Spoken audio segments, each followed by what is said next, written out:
Welcome to the Politics Guys. I'm Michael Baranowski, a political scientist at Northern Kentucky University. With me today for our weekly news analysis show is my co-host, attorney and Republican strategist Jay Carson. We start today with the story that dominated the news this week, former FBI Director James Comey's testimony before the Senate Intelligence Committee. In his testimony, Comey called the president a liar who had defamed him. He also made clear his belief that President Trump fired him because he would neither pledge his loyalty nor halt the FBI investigation into former National Security Advisor Mike Flynn. Comey also testified that he gave unclassified information concerning his interaction with the president to a friend so that it could be released to the media. Now, obviously, this was a huge story in the mainstream media this week. So, Jay, what do you make of all of it? Yeah, I think it was a huge story, and it was these types of things. We get them every so often, where you have a distinguished, dare I say, good-looking, person taking the oath in front of Congress to talk about some nefarious goings on, and this fit the bill. And again, it's great television. I think we did actually learn some things in this that we hadn't before, which I think were interesting. And again, to me, if we're asking just about the does it fundamentally change anything that's going to happen one way or the other? No. The investigation is still going to go forward, presided over by Bob Mueller. Trump made some bizarre rattlings about filing some sort of complaint against Comey for leaking, which I don't know if he's followed up on. That would seem to be a bad idea, sort of disastrous move. Trump also made the statements of, well, I've been totally, completely, 100% exonerated, and now I'm going to sue Comey. So did it? To me, first of all, I don't see that there's any absolute evidence of obstruction of justice on the part of Trump. And it would call into question of if Comey believed Trump had been attempting to obstruct justice, why didn't he do something about it? So I don't think there's going to be much there. What it did show, though, was, and to me, I think Trump is in way over his head in dealing in this kind of personal hand-to-hand political combat. He's just outclassed, and I think Comey sort of ran circles around him as far as that game goes. Yeah, I really agree on pretty much all those points with you. On the obstruction thing, I know that there are a lot of people, especially on the left, who are trying to make that case, but I just don't think there's enough in a legal sense. Now, certainly, there's a reasonable rationale for impeachment proceedings, and that might happen if the Democrats take the House in 2018. In fact, if they do, I don't see how they resist the cries from their base to do that. I think that would be a really bad idea for a lot of reasons. But yeah, I think it was just Donald Trump being Donald Trump, not knowing what he's doing and just thinking that, well, what's the problem with saying, hey, could you just ease off this guy? Come on, man, cut him a break. Exactly, and so I think it's stupid, it's boneheaded, but but then again, Jay, there's the fact that he cleared the room before he talked to Comey, and some people said, well, if he didn't think that this was a big deal, why did he clear the room first? And I don't know, there's something to be said for that, but. Bottom line is, I think he cleared the room for emphasis. Again, I think that's just sort of the Donald Trump style. The hey, look, can I talk to you man to man here, just for a second between us guys? Come on, cut him a break. I think that's just sort of the Trumpian way you do business, and I think again that's just Trump being in way over his head as far as playing this game. Yeah, certainly. I think we both agree on the fact that Donald Trump is in way over his head on this. Yeah, and go ahead. I just want to jump in, because I was thinking about this throughout the week. We use a lot of sports analogies on the show, and my first thought was, it's like you or me playing against LeBron James. That's not good. Um, Pardon? I said that's not good. It can't No, end well. no. But then I thought, no, it's not even that, because look, LeBron James has far superior skills and far superior experience in playing basketball. But both you and I have a rudimentary understanding about the game of basketball and how you play it and what the goal is and what the rules are.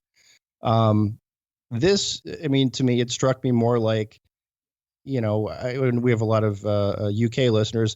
It'd be like you or me playing cricket Ooh. against like the best cricket player guy, they've got in Britain. Not only, don't we have the skills, don't we have the experience, aren't we're not any good at it, we don't even know what the hell the game's about. I mean, it's that kind of thing that struck me. So No, I think that's an interesting comment. Before we get more deeply into sort of our thoughts about this and implications, we want to thank the first sponsor of today's show, Lord Timepieces. They're a London-based watch brand, and they offer an extensive line of classic, stylish men's and women's watches with quality constructions at great prices. Models start at just $84 US, and you get free shipping worldwide. I got what's called the Midnight Black model from their Bolt collection. It all sounds very masculine. I like it. And it's by far the best looking watch that I currently own. And I have, I'm not like a super watch geek kind of guy, but I have, maybe half a dozen watches. And it's definitely the coolest of the watches that that I've ever owned. This kind of manly black thing, and it's got this crimson red secondhand. I don't know. I think it intimidates my other watches actually.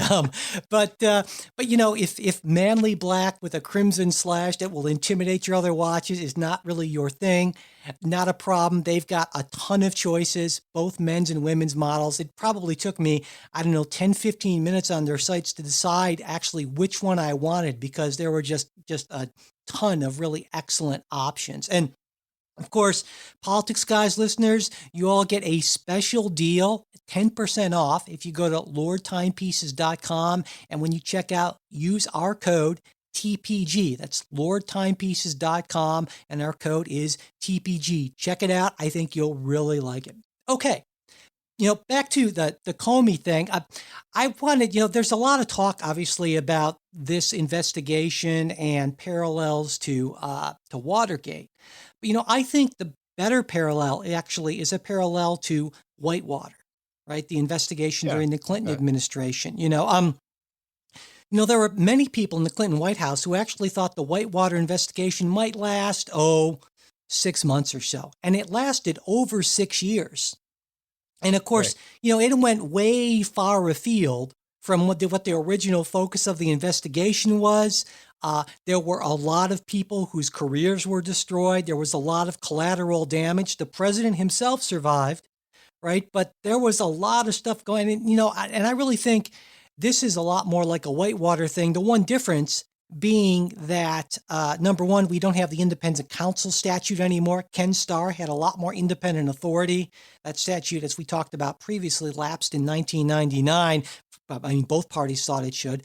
But I also think that there are a lot more sort of sketchy people in the Trump administration. Now, some of the anti-Clintonites will disagree with me on that, but I expect Bob Mueller, who by all accounts is a very thorough kind of guy, I think he's going to find a lot. I don't necessarily think he's going to find anything linking Donald Trump directly to Russia, or even anyone high up in the Trump organization directly to Russia. There's some Kushner stuff going on. But this is certainly, I think, this cripples his presidency for really the rest of his time in office, because I don't expect us to see any kind of a report for years, but I do expect these leaks to keep on coming out. And I think Donald Trump is basically just going to be a largely impotent president, in part, because of this. Yeah. Well, although Mueller said he expects to issue a report within months. Now, again, there's sort of the caveat that you kind of build into that. Assuming he doesn't find a bunch of other stuff that you got to investigate and then report on that. Right. I think this is a little bit different than Whitewater, in that what the accusations are generally understandable to the regular public. Good point. look, I'm a lawyer, and I can't tell you really exactly what Whitewater was about. Again, it's fading in the distance. There was probably a time when I could have, but it was horribly confusing, complex land transactions and so forth.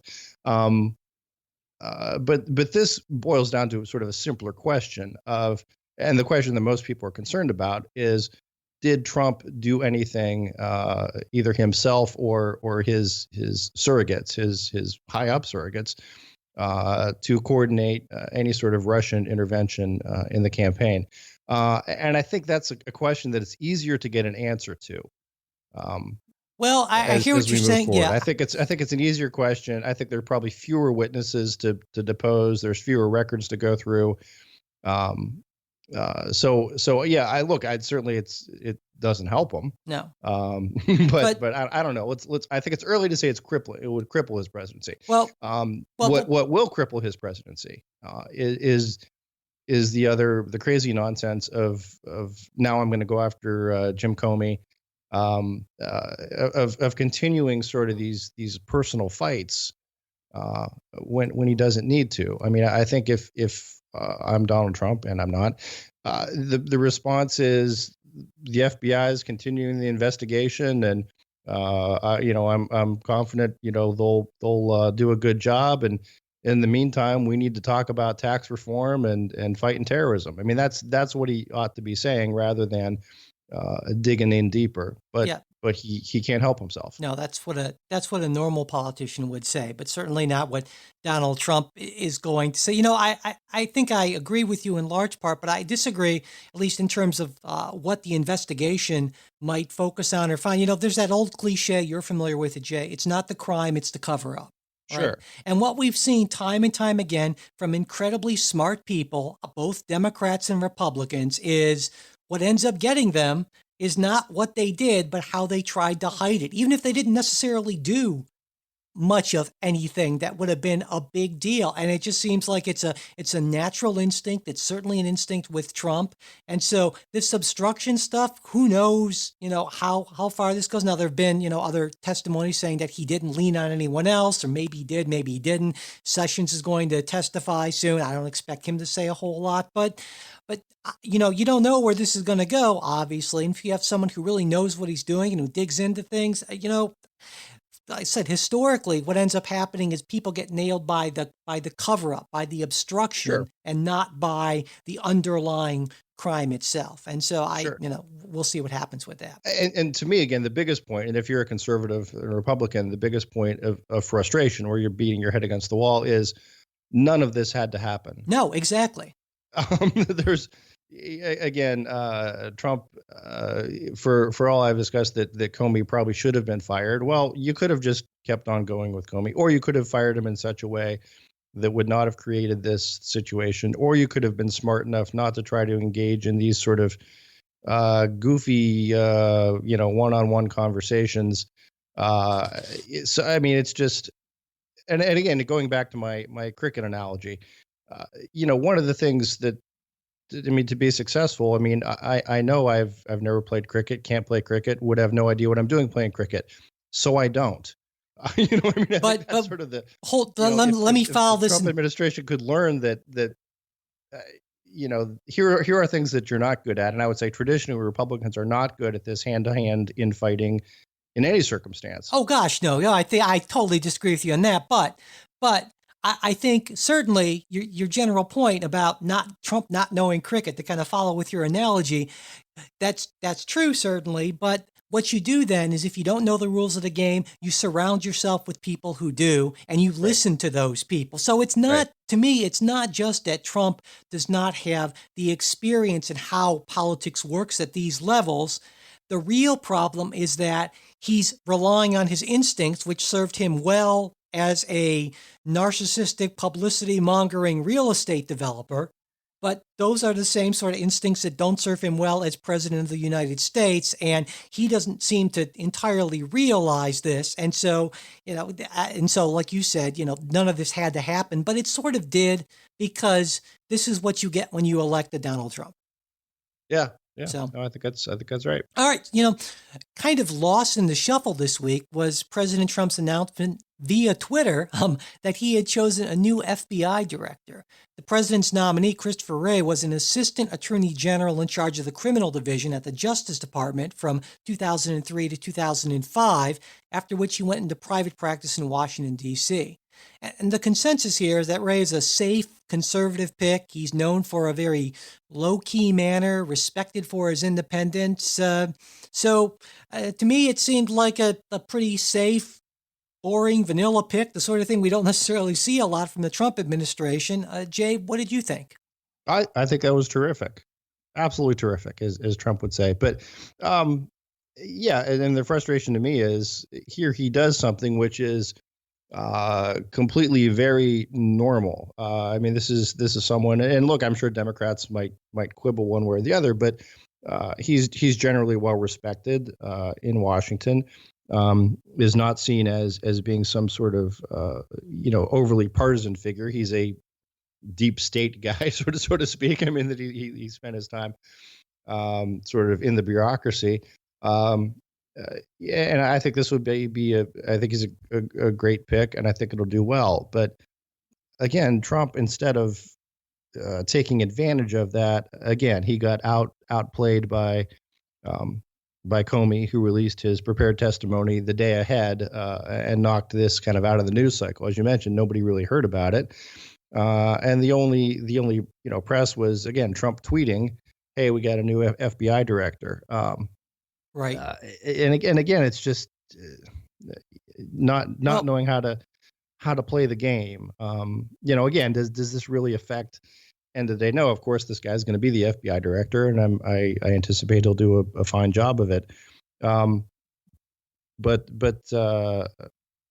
again, the Trump team is just floundering. Well, also, this comes nearly a month after Trump fired Comey, and a competent, well-organized administration would have had a replacement ready to go like within a week, right? Sure. And this is, as you pointed out, this is the kind of simple, behind-the-scenes, nuts and bolts thing that Trump's kind of management by chaos, I hesitate to call it a strategy.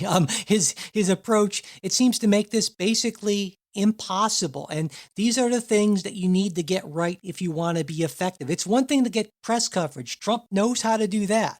But to actually get things done, this is what he struggles with. And it's not for lack of having some people around him who understand how this works. It's because he doesn't want to go along with that game. He doesn't have the discipline to do that sort of thing. And as we've talked about again and again, this is something, if you see that and you're a liberal, you say, well, thank God for small favors.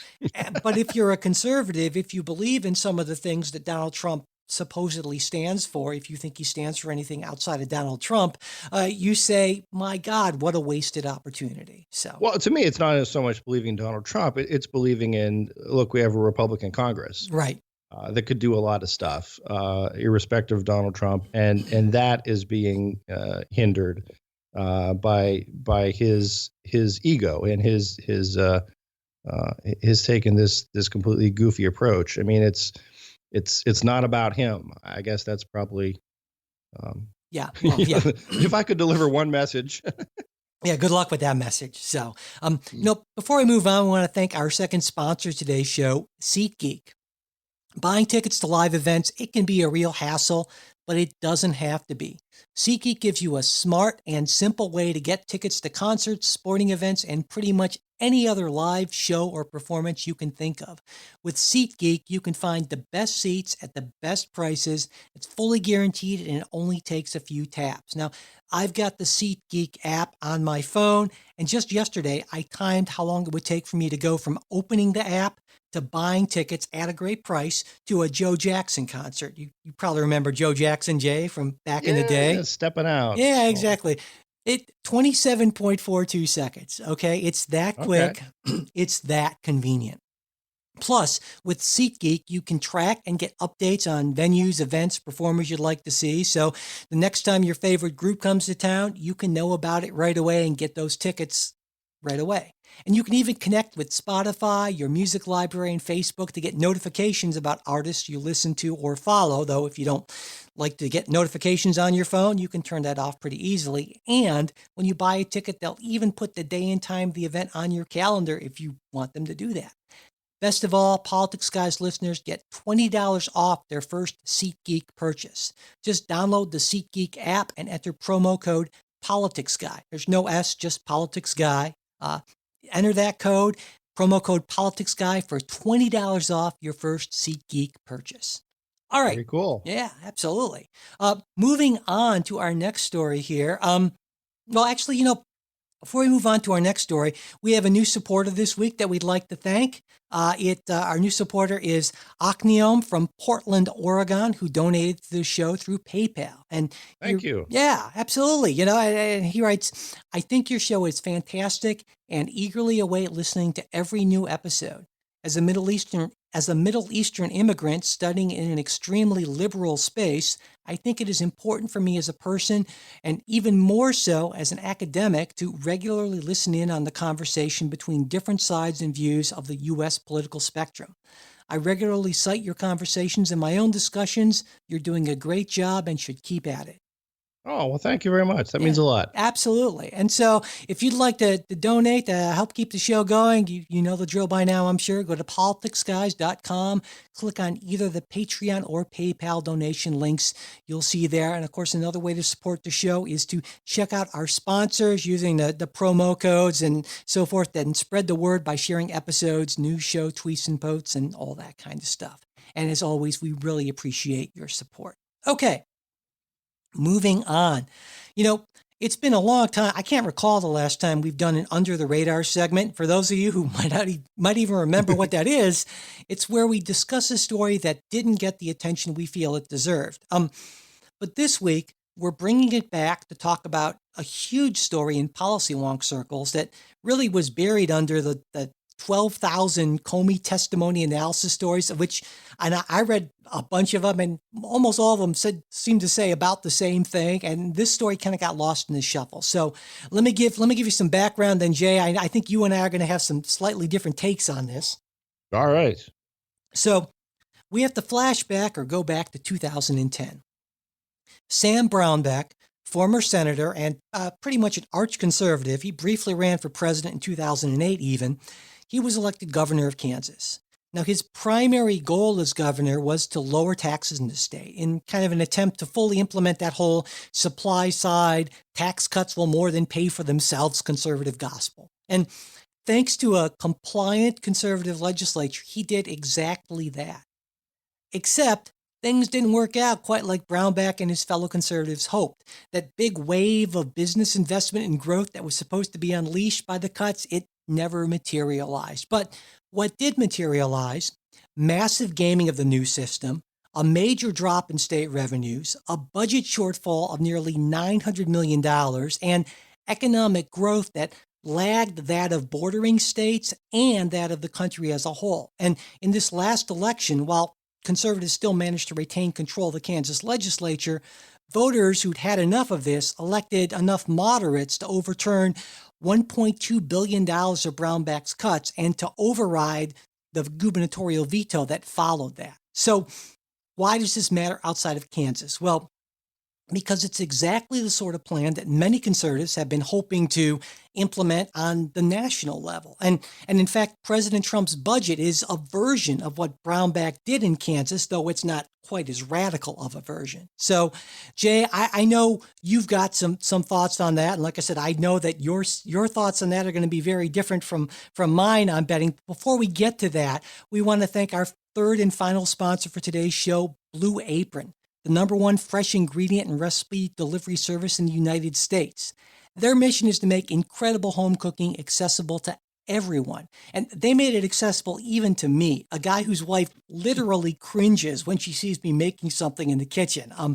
And they do it all with super fresh ingredients, partnering with local producers across the country, and they source these ingredients in a way that supports a sustainable food system. Now, Jay, you're a Blue Apron customer too. What do you think about them? I am. I love it. It's great. It's convenient, and it's good. So we're a busy family with kids who are running to all kinds of activities, and Lots of times it is tough to get everybody to sit down and have an actual home cooked meal. And this gives you sort of the advantage of being able to do that without all the time and all the prep that you might otherwise spend. Yeah, definitely. And the thing, Also, I got to tell you, like, so much of the time in prep in my family is what are we having for dinner? What are we having for dinner? What I mean, uh-huh. you that takes like you decide here's what we're gonna have, you get it and you make it, and it's great. Yeah, and it's great stuff too, right? I mean, you get things like warm smoked trout and asparagus salad with fingerling potatoes and garlic croutons. Something I'd never make without their really clear instructions, and all those stuff just given to you right there. And spiced zucchini enchiladas with creamy lime and tomato rice. Peach honey glazed chicken with mashed sweet potatoes, collard greens, and Thai basil. So this is some amazing stuff, and less than $10 per person per meal, and it's delivered right to your door. If you check out this week's menu, you get your first 3 meals free with free shipping. Just go to blueapron.com/TPG. That's blueapron.com/TPG. You will love how good it feels and tastes to create incredible home cooked meals with Blue Apron. So don't wait. Blueapron.com/TPG. Blue Apron, a better way to cook. Okay, so on to this Kansas experiment. Jay, what does this tell you? What do you take away from the failure of this Kansas experiment? Well, it's a tough decision. There are a lot of things that you could look at. I don't think you can draw the conclusion that tax cuts are always bad. Some have suggested, for example, a Forbes magazine, which is, I wouldn't say that they're a um, conservative outlet. I suppose Steve Forbes is. The magazine itself isn't always. But the Kansas's Republican treasurer said sometimes ideological experiments bring unintended consequences, and that this Yeah. is a that type of thing. When you do big changes quickly, you get unintended consequences. The other piece of it, it's and again, I understand. Look, I'm going to make this argument, and I understand there's going to be, oh, come on, coming after, but it's also a uh, were they given long enough to work? Um, it's some have compared this to, look, if you undergo major surgery, it takes a while to heal and get better. If you look back at the Reagan years, again, the first term of Ronald Reagan, I mean, we had a pretty significant recession despite the tax cuts and despite the regulatory cuts that he made. It takes a while to work out of it.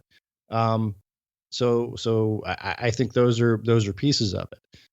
There's other parts that I think go to just Kansas's specific economy, Well, and changes there. And does one size fit all the time? So, I guess that's for me to argue that. Look, yes, the tax cuts worked. I mean, I can't do that. I mean, it's sort of, the numbers are what they are. sure. Um, but Well, let's start with what I think both of us can agree on. And I think both of us can agree that tax cuts in certain circumstances can actually spur economic growth. I'm willing to certainly admit that. I'm no liberal ideologue, right? right. And so you can tax people too much, and that can depress economic activity, growth, and all that sort of thing. That's absolutely, I don't think there's any question about that. So it seems to me that the point of contention between liberals, between what I'd call reasonable liberals and conservatives, is how far can you go before tax cuts become too draconian and actually end up causing problems, right? And it also matters, tax cuts across the board aren't necessarily a good thing. It's what kind of tax cuts, it's how they're designed, and that sort of thing. Like, it seems pretty clear that one of the problems with the Kansas experiment was these tax cuts were, especially the tax cuts relating to what are called business pass-throughs. We won't get into the details, but were designed Essentially small businesses, LLCs, mom and pop type small companies. yeah, and they were So designed your taxes through your individual return as opposed to getting a corporate tax. right.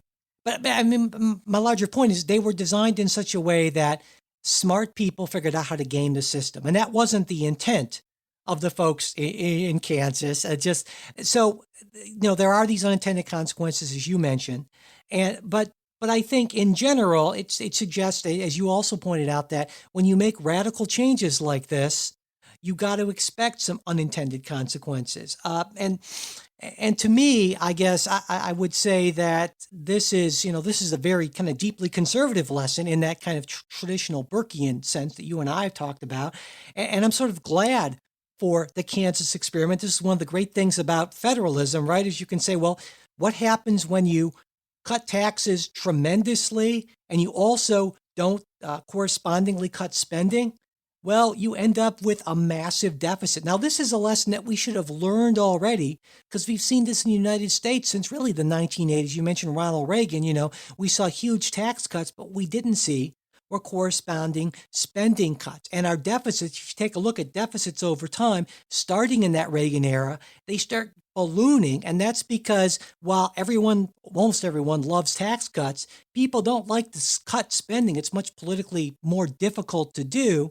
And so if you're not going to do both, now Brownback certainly wanted to cut government services and so forth. Part of this had to do with the fact that the courts in Kansas said, you actually have to fund your state education system, and so that cost them a lot of money that they didn't want to spend otherwise. And so to be fair, there was that old saying, I think it was Grover Norquist, who I might have mentioned earlier, I don't know, but who said his idea was what he wanted to make government small enough so you could hold it down in a tub and kill it or something like that. I mean, yes, so part of this is the whole kind of starve the beast argument that, Jay, I know you're familiar with, is that you cut taxes and cutting taxes will force you to cut programs. But what happened here was cutting taxes caused the public to say, hey, we actually like a certain level of services, and we're going to elect people who will give us this level of services, which is what they did. And then they went ahead and overturned a lot of these tax cuts. So I would say the system worked with a slight Brownback hiccup.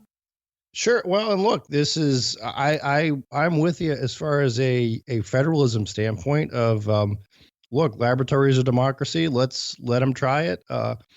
If the people of Kansas choose to be taxed at a higher rate, then they can do that. And as you pointed out, if they tire of that, they can make a change again. There is the issue. I mean, with the courts stepping in and saying you have to have this much funding, and we had there have been plenty of other situations like that across the country, where you have some sort of court mandated funding that prevents the ability to starve the beast.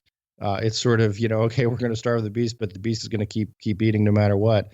The other piece to remember in comparison to the federal government is state governments have to balance their budgets, right? Which means they do actually have to make the cuts, and that is tough, and unpopular. And in the Reagan era, so much of what happened was, you could get tax cuts and you could have spending increases or spending remain the same. Because you could just keep, accruing debt, whereas it's more difficult for states to do that. They have to either issue some sort of bonds or something like that to actually issue an approved debt as opposed to just doing it. Look, I'm sure there are going to be some liberals who are gloating or say tax cuts are no good, but in the long run, I think cutting taxes is still probably one of the greatest tools to stimulate the economy, and should not be abandoned simply because things didn't work out in Texas or in Kansas. And one final point I want to make on this is I don't think this is going to change anyone's mind, despite the fact that pretty empirically, the specific Kansas experiment was a failure, because it reminds me of and kind of I'll go back a ways. All those folks who saw the horrible stuff that happened with the Soviet Union and the fall of communism and so forth, and they said, it's not that communism is a bad system. The horrible part being communism, not its fall. Though, The horrible part being that communism is this wonderful system that would work just dandy if it were implemented correctly. And there are these apologists for communism who still believe you always that. if you had the right people in charge, exactly, people like me, Yeah, it would work fine. Yeah. And and so this is an article of, just like a socialism, communism is an article of faith with some people on the left. Tax cuts are, and limited government, libertarianism. This is an article of faith with a lot of people, or some people, on the right.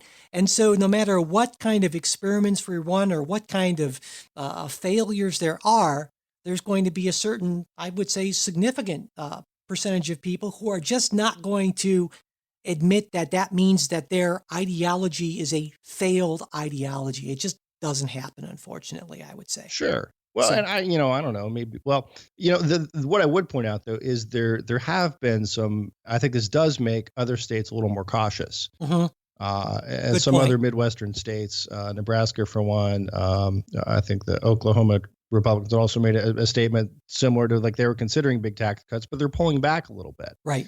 And again, if they're going to do it, they're going to do it maybe to a lesser extent and more targeted.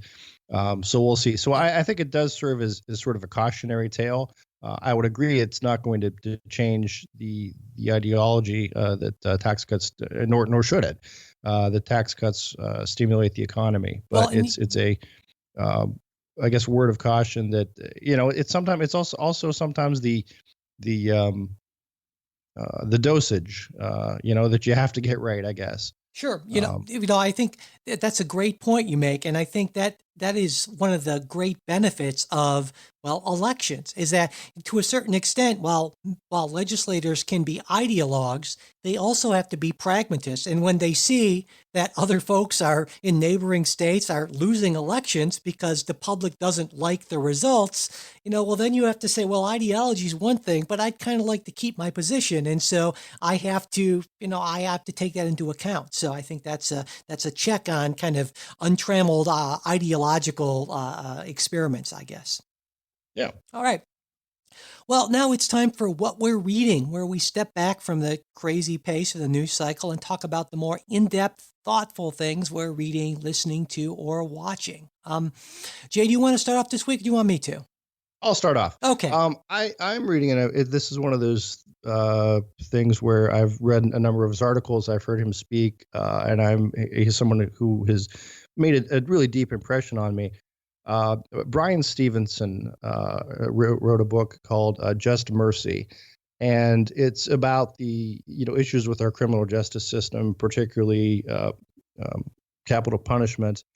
And I want to say this is one of these books that I would encourage all conservatives to read, because it's going to challenge you. It's going to be it's this is something that sort of takes me out of my comfort zone. But Stevenson is a lawyer who served in representing indigent death penalty the defendants and others. And his argument is that, look, you need proximity to really understand these problems, and I think that's true, because when you see these in the abstract, and it's tough for the average person to get that proximity, but read the book and you can kind of pick up on it. It talks a lot about what we're doing wrong, and what we've been doing wrong for probably about the last 30 years in terms of criminal justice or criminal sentencing. Now, I would differ with him on some of the why it happened, and what the prescription to fix it would be. But he really captures what the problem is. And I, again, not to go on, but it's not all about me. But I had an experience early in my career where I had the opportunity to visit prisons and to tour state prisons and talk to the wardens, talk to the inmates, and it really, if you have that experience, it fundamentally changes the way you look at criminal justice and criminal justice system. And I've worked with the court system in various capacities, and again, it's something that I think people don't realize, that we're losing a generation of people, Right. especially black males, and that loss, I think, and Stevenson thinks, I mean, is sort of is reflected in further crime, further violence in those communities. So I highly recommend it. And again, it's not something one would expect from a law and order conservative like me. But for conservatives who also come from a place of Christian compassion, I think it's an important thing to read. All right. And we've talked about this issue before, right? And it seemed like, at least for a little while toward the end of the Obama administration, that there might be some almost some bipartisan consensus about the need for Yeah. criminal justice reform, though with Donald Trump's appointment of Jeff Sessions as Attorney General, Sessions definitely is not a big fan of any kind of changes. In fact, he's more of a kind of a standard, lock them up and throw away the key sort of approach and so forth. So regardless of what you think about that approach, it doesn't seem like we're going to see any sort of significant change at any point in the near future, at least not on the federal level with that. Right. Although I can tell you there are a lot of conservatives at the state level who have been looking at these kind of questions. And it's a matter of two things. To some extent, if you're a conservative, you can look at our current criminal justice system as this is a failed government program that costs a lot of money and doesn't do what it's supposed to do. Yeah. And therefore, it's something that needs to be fixed. Yeah, absolutely. Well, this week I started reading a book, The Sixth Extinction. This is the 2014 Pulitzer Prize winning book by Elizabeth Kolbert. And in the book, she looks at the 5 mass extinction events in the Earth's past. And then she argues that scientific evidence suggests that we may currently be in a 6th extinction, one that's being caused not by, asteroids or other natural phenomena, but by human activity. And I picked up the book because of the very strong response to our show last week on climate change. And I decided, a number of listeners said, well, maybe you should, educate yourself a little more on this. And I thought, well, that seems like a reasonable suggestion. And so I started looking for some in-depth podcast interviews with people just to kind of get a sense while I was doing some other things. And I found one with Elizabeth Kolbert, and it impressed me, and I got the book the next day. And I should point out, we're going to be talking more about climate change, politics, and policy in a special Ask Politics Guys show, which will be airing this Wednesday, and it will actually include our responses to a number of, very impassioned listener comments and criticisms. But like I said, from this, one thing that I took away is, it wouldn't hurt me certainly to get a little more in depth with some of the science and so forth behind that, and so I picked up this book to do that, and so far it's been a fascinating read. Okay. All right. Okay, moving on to our listener mail. But before we get to listener mail, some folks might remember a little while ago, Jay posted an article on our Facebook page about The Clash, I believe it was, right, Jay? Yes. And the only band that ever mattered. There you go. Yeah. And he announced a best conservative rock song challenge, and a bunch of listeners responded with nominations. And Jay said, well, we'll pick a winner on today's show.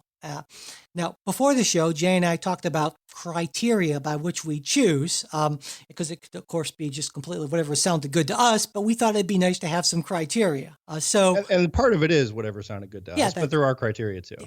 And the two big things, number one, it has to have obviously a conservative message and not some kind of ironically conservative message. I think somebody suggested like Kill the Poor by the Dead Kennedys or something like that, which wouldn't really count in that sense because it was obviously not a serious conservative message. But another thing was it couldn't just be some song that your cousin George's band recorded, and so forth. It has to be like a reasonably popular song that people somewhere in the popular of. Consciousness. Exactly. And so from all the entries, from all the suggestions, we put together a list of 5 finalists, which actually, weirdly enough, as we were talking about before the show, seemed to kind of each hit one element of conservatism, you could say. The first is Back in the USA by Chuck Berry, which is sort of a cheerleading, patriotic, conservative kind of song, I guess you could say. Is that be fair, Jay? Yeah, I think so, yeah. The second, Money for Nothing by Dire Straits, which is sort of a every guy, sort of, working man, sort of sort of a disdain for the liberal elites, A, the entertainment profession, as compared to people who really work for a living. exactly. The third, Spirit in the Sky by Norman Greenbaum, and I think that one's obvious. That kind of appeals to the evangelical segment of conservatism. Next, we have Sweet Home Alabama by Leonard Skinner, for the cultural conservatives. And finally, go ahead, Jay. Oh, I was going to say, and to the extent it was written as an answer to Neil Young's Yes, song "Southern Man." So exactly. And finally, Taxman by the Beatles for the economic conservatives. So, Jay, you're the one who came up with the contest. What do you think? I think these were all fine finalists. But which they one? are all fine finalists. I think our pick for the winner is going to be "Taxman" by the Beatles. And again, it's a little weird because obviously the Beatles are not folks that you would describe as conservatives. No. Conservatives, albeit they also did a recording earlier in their career of "Money." That's what I want. Until Brian Epstein told them they couldn't do it anymore. But to me, it speaks to the fundamental conservative position of the government getting into what is yours and overstepping its bounds. So I would award that to be the number one conservative song. Now, I think they're. We'll do honorable mentions on another show because this is fun and I could go on for a while. Oh yeah, But definitely. congratulations and thank you for all who played, and we'll do something like this again sometime, I think. Yeah, absolutely. Okay, so for our listener mail, first we have Jay from Morgan Hill, California, who wants to know what we think about the conservative viewpoint that health is linked with virtue and virtuous living, and that sickness is equated with lack of virtue. I thought this was kind of an interesting question. And for those of you who aren't familiar with it, it's sort of a religious concept that goes way back, really, right? In which some people believe that health and wealth are the visible signs of God's favor. And so people who are healthy and wealthy should be respected and potentially even given preferential treatment as a reward for their virtue. So, Jay, what do you think about that? Well, I think on the one hand, if you take out the religious sense of it, I think there's something that's absolutely to it, in that a whole lot of our problems, health problems that people experience, are caused by personal choices. I think if you ask any doctor, what's the best thing you can do for your health, he would tell you stop smoking. But a lot of the ailments that we suffer are related to lifestyle, and it's impossible to just deny that is a part. And I get the idea that there are some folks who say, look, I don't drink, I don't smoke, I eat right, I run 5 miles a day, I'm in great shape. Why am I paying more for those who do not and who choose to wait till they get sick, they go to the emergency room, bigger charges, that gets passed on to everyone else.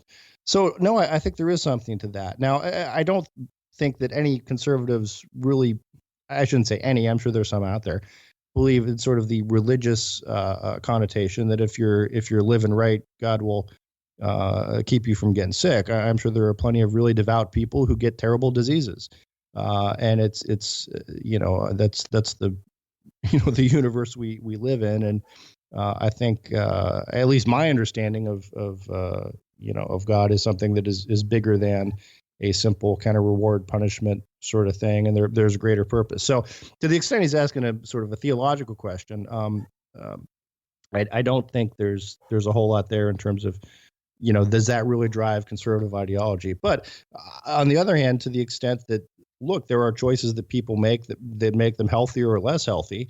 No, that is something. I mean, I don't know if you get all the ads on your when you do web searches of, like, you can get lower life insurance premiums if you can run an 8-minute mile and so Sure. forth. And but look, that's that. I mean, there is something to virtuous living, and when I say virtuous, I'm not talking necessarily about going to church, but healthy living, There you go. leading to fewer health problems. Yeah, no, I don't have a whole lot to add to that because I basically agree with you in entirety. I mean, I think you're right that pretty clearly people who do certain things, engage in certain healthier behaviors, are do themselves a big favor. I guess the only things I would add would be to say that oftentimes it's more difficult for people in certain socioeconomic statuses to do some of these healthy things. To eat better, to eat fresh foods and that sort of thing. I mean, if you're, for instance, we talk about, I'll bring in one of our sponsors, for instance, Blue Right. Apron, and it's great, it's healthy, it's fresh and all that. But, there are a lot of folks who just can't afford that sort of thing, or a lot of folks who just can't afford, who don't even have necessarily a grocery store they can go to for fresh stuff and so forth. And processed food is so much easier and quicker and cheaper and so forth. And so, these are very real inequality issues that oftentimes make it harder for poor people to be healthier. And I think that's important to point out. Yeah. No, I agree with that. Yeah. Okay. We have time for, I think, one more listener question. It's kind of a combo question, basically. A couple of listeners, Christopher and Douglas, are the two names, who asked us essentially, well, when we were talking about the Middle East, essentially, and saying that, isn't it true that Saudi Arabia, our good friend, is a pretty oppressive oppressive country that has, if not directly sponsored terrorism, certainly doesn't discourage it in a way that they kind of encourage a very sort of fundamentalist view. And by contrast, Iran, in many ways, is not nearly as bad on that front, whether you want to talk about women driving or elections or things like that. And so therefore, aren't we, and this is probably both Douglas and Christopher, I hope you don't get mad at me trying to sort of paraphrase you here dramatically, but are we really, making the right choice? Are we siding with the less liberal regime here? And is that a mistake, especially considering maybe our history of past, what you might call bad conduct in Iran, with the whole supporting the repressive Shah and that leading to the revolution and so forth? So, Jay, what do you think about that? Well, we talked about this a couple weeks ago, and I think we made pretty clear that the Saudis are far from ideal allies. There are a whole lot of things we can complain about Saudi Arabia, its government, and the bigger part, its culture. That I think this is what they're getting at. Of Wahhabism, and that is part of the spread. I mean, the majority, I want to say the majority, I think, of the 9/11 hijackers were from Saudi Arabia or had links to Saudi Arabia. So absolutely, that's troubling. But when you're talking about foreign policy and state to state relations and the real politique sort of situation of how the real world works, sometimes you have to choose the lesser of two evils. And in my view, I think siding with the Saudis is the better choice. For one, they're not a state sponsor of terror. Two, they're not expansionist in the sense that the Iranians are seeking to extend their influence into other countries. And three, they're someone that we can work with, that the West can work with. The Iranians, that has not been the case. So I agree with you. It's not a good choice to make, but that's the choice that we have. Yeah, and I think you make a number of good points there, and I, to a certain extent, agree. But I also think that given all of these factors, that the sort of approach that President Obama took was a much more reasonable approach that tried to balance these things in a better way. So, sure, under President Obama, the Saudis were better, closer allies to us. Well, we can't even call Iranians allies, obviously, but Right. but President Obama made sure to at least make some mention of the fact that, hey, we have a significant problem with how you treat your people, and we can't embrace you as a country because we have these values and you do not share these values that are critically important, that are fundamental to what we believe in as Americans. And similarly, we certainly can't embrace Iran because of all those reasons you point out.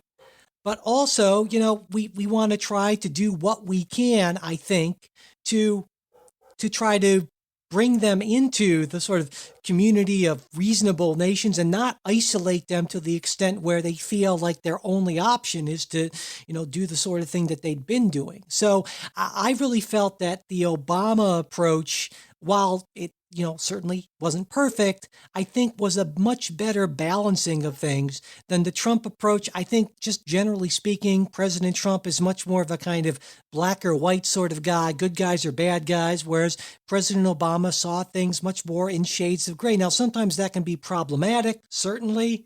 I certainly have taken issue with President Obama's Syria policy for those kind of reasons. Sometimes you need to be more kind of clear cut. But in other cases, I think it does make more sense. And this is one of these cases, I think. Yeah, I mean, the biggest point, I guess, if you want to put it in one sentence, is the Saudis aren't working to build a nuclear weapon. Well, that's true. Yeah. And I think that's, sure. And again, to the extent that the Saudis do engage in repression, they are not, at least as a nation. Now, again, you can debate movements, cultures within the nation. But as a nation state, they're not seeking to export it. Yeah. And that's what destabilizes the world. And that's, our interest is, and this is going to be, probably will upset some people, but look, our interest is more in stability than protection of, sure. Or our first interest is in stability. And then second would be how they treat their own people. Sure. And I guess I would say one final thing on this is that, we, I believe, have a fair amount of leverage over Saudi Arabia. It didn't used to be quite that way when we depended a lot more on their oil, but thanks to the dubious advantage of fracking and so forth, we're much more energy independent than we've been in quite a while. And given how much support we give to Saudi Arabia, you can make a case that we could exercise a bit more leverage over them than maybe even President Obama was willing to do. I understand and appreciate the folks who say we should do that. But again, Jay, I agree with you. We're in a region where there's a lot going on, and there are a lot of just really pretty poor choices. And no matter what we do, we're going to have to deal with some pretty crummy consequences, and some people are going to be justifiably upset, I think. Yeah. And ironically, I would also point out, to some extent, the leverage we have with Saudi Arabia is due in part because of Saudi Arabia's concern with Iran. Yeah, absolutely. All right. Well, that's it for this episode. Thanks, everyone, for listening. If you've got a question, comment, correction, or you just want to say hi, you can reach us at mail@politicsguys.com. Our Facebook page, where you can message us and where we post throughout the week, is facebook.com/politicsguys page. And we're also on Twitter @politicsguys. We hope you'll check out our sponsors for this week, LordTimepieces.com, the makers of fashionable quality watches, where you can get 10% off by using our code TPG at checkout. There's SeatGeek, the easy way to get tickets for live events at a great price, and where you get $20 off your first purchase by using our code PoliticsGuys. And finally, Blue Apron, great fresh meals delivered right to your door for less than $10 per person per meal, and get your first 3 meals free with free shipping by going to blueapron.com/TPG. We'll be back with our weekly news roundup and analysis next Sunday. We hope you'll join us.